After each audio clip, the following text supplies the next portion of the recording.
देख लिया ना अपनी आंखों से, अब अपनी आंखों से देख चुकी हैं उसको। वो ठीक से सोच नहीं पा रही है। अभी उसने बच्चे को जन्म दिया है और तलाक के अमल से गुजर रही है। बच्चा पैदा करने वाली पहली औरत नहीं है वो।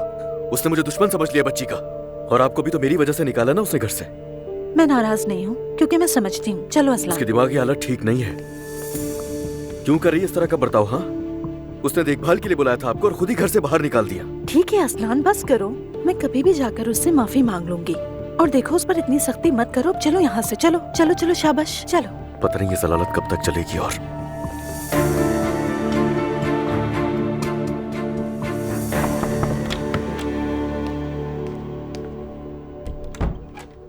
अम्मी। नूर बेटा, क्या हुआ है बताओ? अजलान ने क्या हाल बनाया है? कुछ हुआ है क्या? तुम दोनों एक साथ घर आए हो और तब से ही तुम दोनों खामोश हो। दुआ के आज कुछ काम थे तो उसने कुछ घंटे जवेरिया की देखभाल करने को मुझे कहा था। मैंने अजलान को बुलाया कि वो अपनी बच्ची को देख सके। तुमने बहुत अच्छा काम किया नूर बेटा, ये अच्छी बात है।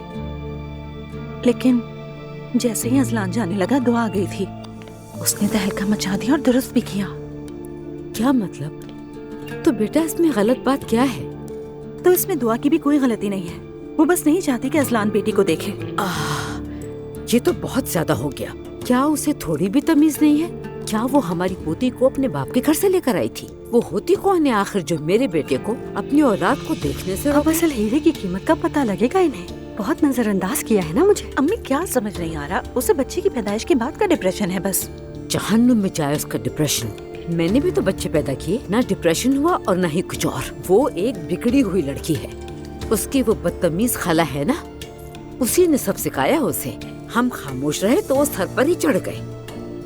मैं सिर्फ ये चाहती हूँ कि ये मुकदमा हमारे हक में खत्म हो और मुझे कुछ नहीं चाहिए नूर। चलो तुम बताओ, अगर अजलान से गलती हो भी गई तो कौन सा बड़ा गुनाह हो गया? अम्मी मैं तो आपको बताकर पछता रही हूँ। अल्लाह का वास्ता, वो लोग हमें हमारी बच्ची को देखने नहीं दे रहे ना, मैं भी उनसे इसका बदला लूंगी।